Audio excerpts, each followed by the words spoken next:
So fucking yeah, Vegeta versus Naruto, Saiyan Saga versus Sage of the Six Paths. Today here I'm recording over on OBS, so I probably sound different. But got Codeman DBZ over here from Six Paths Trinity helping me out here. Yo, what's up, everybody? Yeah, this is his first time doing a video and my first time doing like a collab thing, so it might sound a little awkward, but we're gonna go through it. So we're gonna be starting with Vegeta first. Vegeta's speed. We're just gonna go right into it. No pussyfooting around. So Vegeta's speed can be calculated in multiple different ways. We have like anime Piccolo being able to bust the moon in about 4 seconds, which is about a quarter the speed of light if light takes about a second to reach the moon.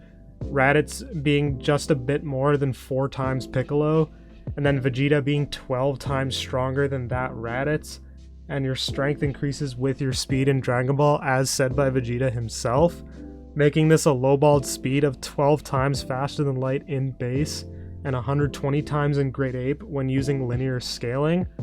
And if you use the manga, you can say the moonbust was near instant and say that it was light speed, this bumping Vegeta's speed to 48 times FTL in base and 480 times FTL as a Great Ape. And there is higher balled calculations considering you need to be 25% stronger to blitz someone, but we can go over that later when Code here goes over Naruto's speed. And also, the linear scaling that you're using, you can also use Goku using Kaioken, because every time that he uses a multiplier for his Kaioken, he even mentions that it's kind of like a linear strength and speed scale with his Kaioken multipliers in some of the translations. Yeah, he says in the Namek arc that the Kaioken directly increases his strength, speed, and defense. Yep. And Vegeta is able to still brawl that Goku. I guess I can go over Naruto's speed, maybe like the mid low ball and kind of like the higher tier. I don't really think there's much of a mid ball. It's more like a low ball and a high ball. So first, what I'm gonna use is the low ball for this fight because that's gonna keep them a little bit more relative with the linear power scaling. And the low ball for Naruto would be using him dodging Madara's Light Fang, which is stated to be light itself, or at the speed of light. Now this Naruto that dodges the Light Fang, he should be around 2 times the speed of the Light Fang, considering the distance that it travels by the time he moves his entire upper body away from it. It already pierces the rod and is coming at him from a very short distance. So he would be at 2 times light speed at that moment. But we can get Naruto higher using him blitzing Kaguya. Now once he blitzes Kaguya, I have my calcs for how fast it would take somebody to perception blitz, and I think Todori's going to put it on screen. Now, at 10 feet away, you usually would have to be 28 times faster than your opponent in order to perception blitz them from 10 feet. Now, Kaguya happens to be in the air fighting Sasuke Susanoo. Now, if you look at the distance from where she's flying in the air, it looks closer to about 100 feet. So if we multiply that 28 times increase by 10 to get 280 times, you would multiply Naruto's 2 times light speed by 280 and get about 560 times light speed, which does slightly put him above Vegeta in terms of speed. Even as a Great Ape, which we can get into more of the Kurama Avatar and whatnot and why it doesn't matter in a fight with Vegeta, what it is, because of the X factor that we're going to talk about later. But we're going to get more into their AP now. Yeah, so Vegeta's AP is pretty cut and dry, like his speed. It's a lot easier to scale Vegeta's speed and AP. But in the El Manga Legendario, a Spanish guide, it states that you need a power level of 10,000 to destroy a planet. Although you can calc Piccolo busting the moon to be a small planet level feat based off of the vaporization and such, and Earth in Dragon Ball is considered to be a small planet, so this can either mean Vegeta is Vegeta is medium to large planet level in his base at full power, especially if you use the King Vegeta filler where he busts a planet and its orbiting moons with a wave of his hand, or the fact that Vegeta could destroy Arlia with 2 fingers casually. Then again, this is filler, so it's not really relevant, it's just something I thought I'd mention. As a Great Ape, however, you can get Vegeta to around Dwarf Star level, as Vegeta at a 180,000 power, considering Great Ape is a 10 times increase to his battle power. It's a little more than 1/3 of First Form Frieza. So as a Great Ape, he was like about 1/3 of base Frieza, who with one finger can casually blow up a planet with 10 times the mass and gravity of Earth, which has been calculated to dwarf star level.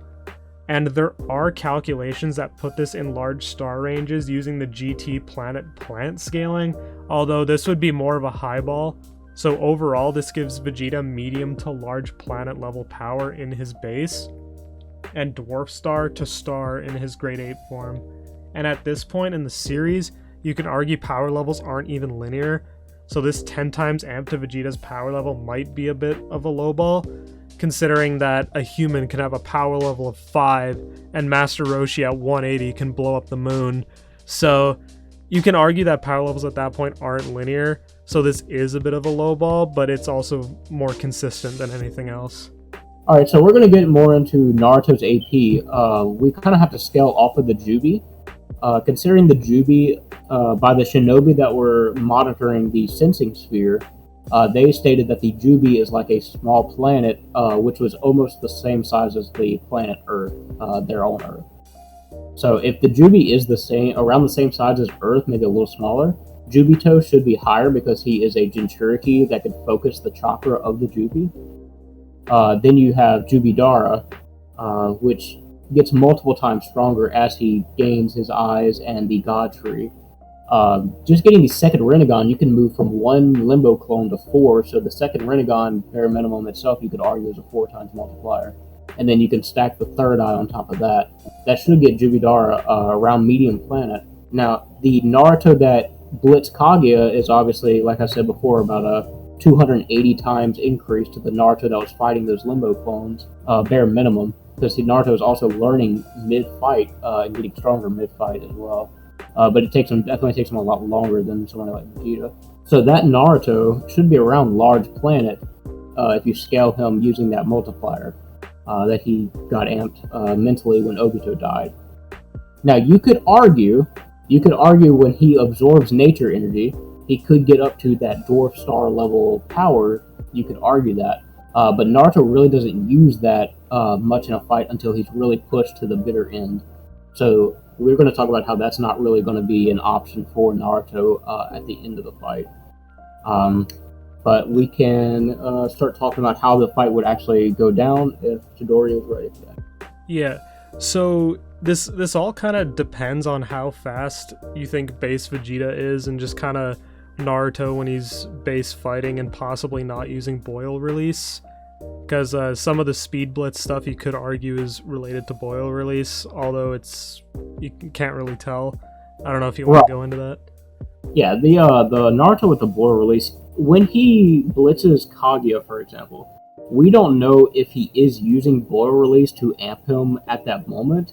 So because we're not really sure if he is, I'm not really going to stack Boil Release on top of what is already given for that 280 times multiplier.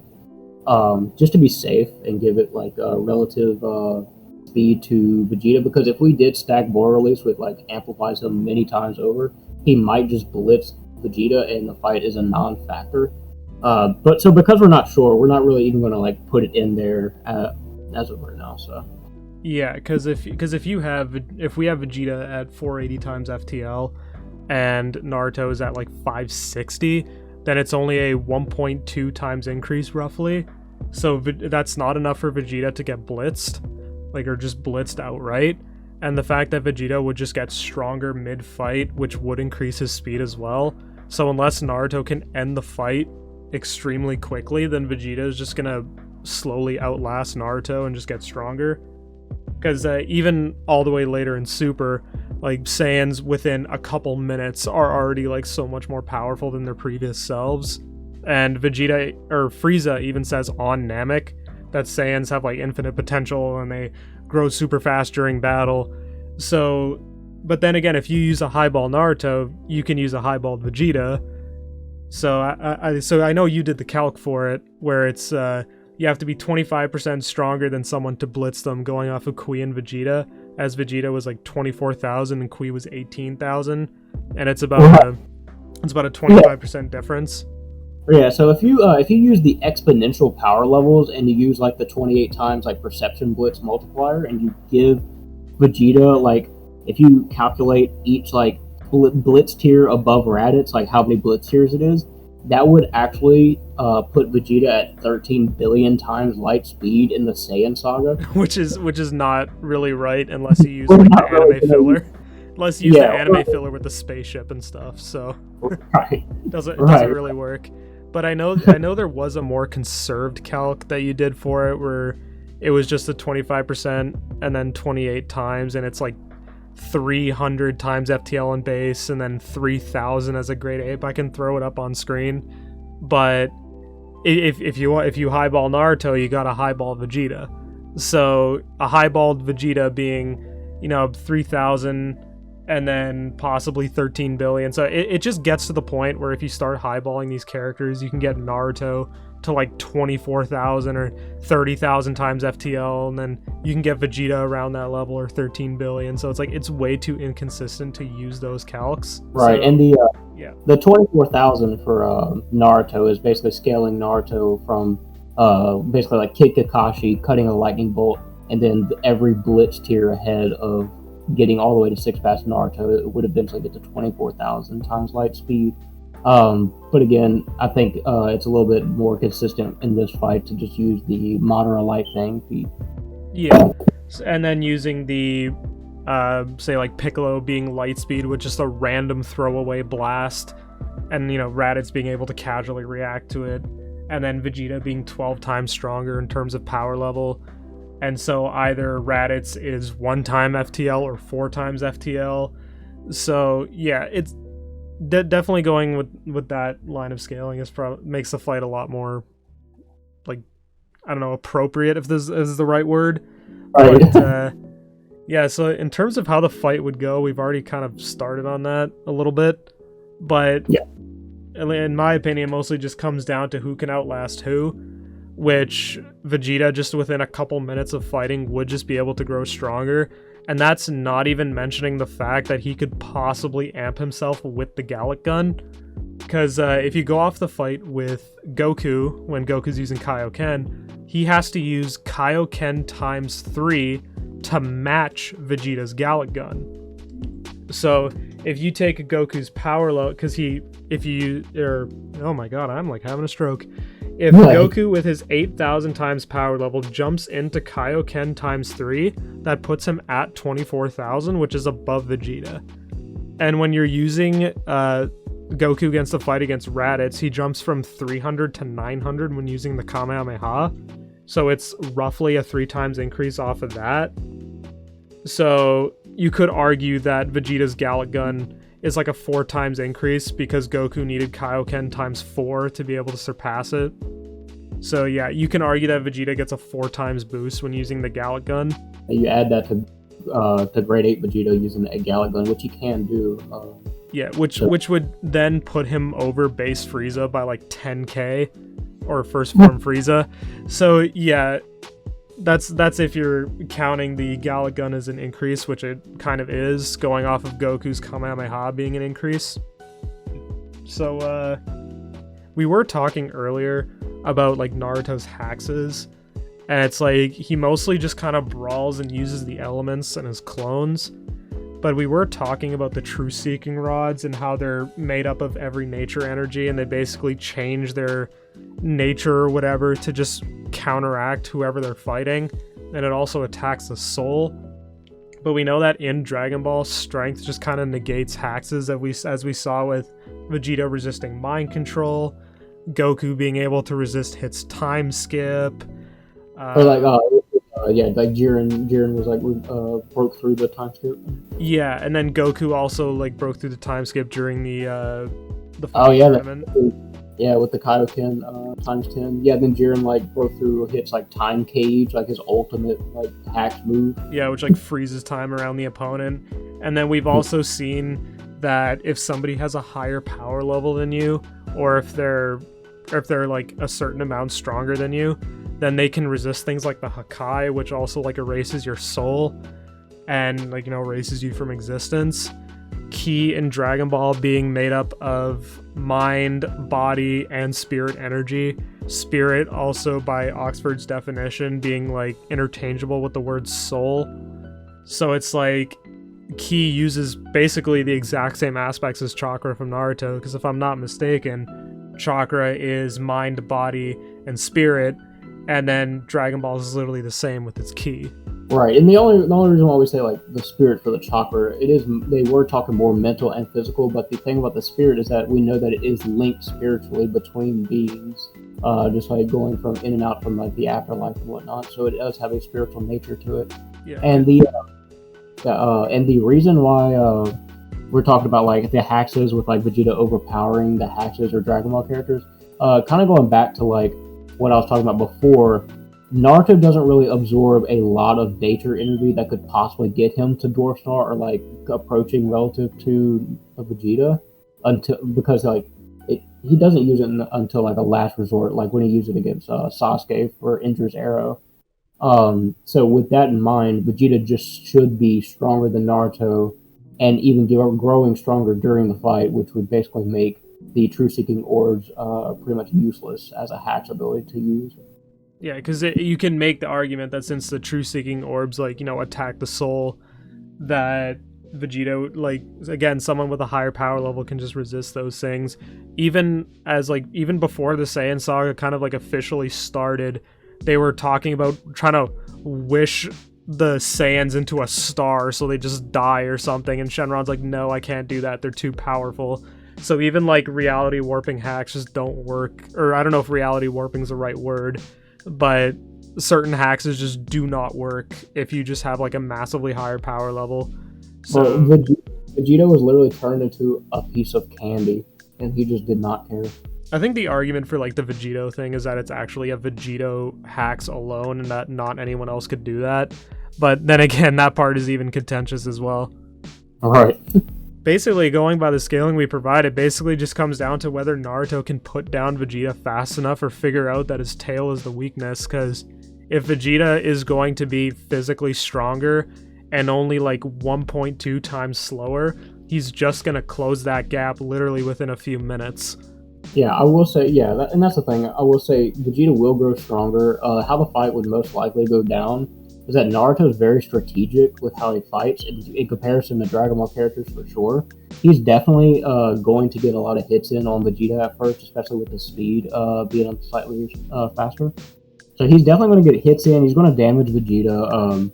Vegeta, with his pride, will certainly get more angry, and from the damage he takes, he's going to get stronger as well. By the time Vegeta does get to the point where he can just overpower Naruto with ease, that's probably when Naruto will pull out the like his higher forms, especially when Vegeta, or I'll say this, when Vegeta's like pride is hurt, he will go into like grade 8 most likely, especially if he feels like it's a last resort. By the time he goes into grade 8, Naruto will already pull out the Kurama avatar, and Vegeta will just be stronger at that point anyway, because he's constantly getting stronger in battle. So by the time they pull out their ultimate moves, Vegeta's already like getting stronger, because like you said, they get stronger minute by minute, whereas Naruto kind of takes 15 to 30 minutes to like see a decent increase. Yeah. And then what was it we were talking about earlier where I can't even remember, but that's basically how the fight turns out. It just comes down to whether he can take him out fast enough. Right, which in character Naruto's not going to do that. Oh, now I remember. It was like, yeah, so Vegeta isn't like super smart. I mean, he charged Captain Ginyu when he was like, change now! And he knows he can change bodies. But then again, he's not incredibly stupid, like, but at this point he can't sense energy. But he is able to, like, if he sees something that he doesn't know, he's going to avoid it. So like, or for the most part, because when he saw Krillin use a Destructo Disc, he's like, you know, what the heck is that? And then when he threw it at Nappa, Vegeta's like, get out of the way, you idiot. Because like he could obviously, like, his battle intuition is just kind of telling him, get out of the way. So if he sees Naruto, you know, transform into like a giant fox, or he sees him like pulling out these lava balls and like doing all this wacky stuff, Vegeta's not just gonna let that hit him, at least if you use like Saiyan Saga Vegeta smarts and not Namek Saga Vegeta, who's gonna rush an attack that's gonna like change his body. Right. So if like Vegeta sees something really wacky coming at him, unless he knows it's a key attack or that it's something that he's dealt with before, like when he fights Goku, then it's like he's probably not going to let something stupid like that hit him, like a boil release Rasen Shuriken. If he sees like a giant white shuriken with lava in it, he's just going to be like, what the hell is that? And he's just not going to let it hit him, or at least try not to. Yeah, so I think that's basically how it goes. Like, I mean, there's the highballed Vegeta, there's a highball Naruto, but again, it comes down to Vegeta just being like physically stronger and having more attack potency, and that he would just close the speed gap like over a couple minutes. Exactly. So that's pretty much how I think it would go as well. Vegeta pretty much wins. Wins more times than not, but it's not like Naruto can't win, especially if he spams him with clones and tries to blitz him and he cuts his tail off inadvertently or something. Yeah, if Naruto is out of character and he like gathers a bunch of Sage Chakra, enters his Ashura mode like immediately, and like blitzes Vegeta, you could argue that like with the controller plugged into Naruto's butt, you could get him to beat Vegeta, but in character, I just don't believe he could beat him. Yeah, and Vegeta's the kind of person, like, he literally says it, that when he gets punched and, like, blood is drawn, he's ready to blow up the planet. So, like, Yeah. as soon as Naruto lands a hit, Vegeta's just gonna get really angry and just immediately go for the kill. Yep. So, again, my name is Code, and I have a YouTube channel with my boys, Parsley and Josh. You should check us out. It's Six Paths Trinity. We just talk about Naruto stuff. We will talk about different anime. We do different scales and top 10, do top 5s. Just talk about different topics. We haven't started just yet, but we have some videos coming out pretty soon, so it should be interesting if y'all want to check us out. Yeah, and that's pretty much it. See y'all in the next video.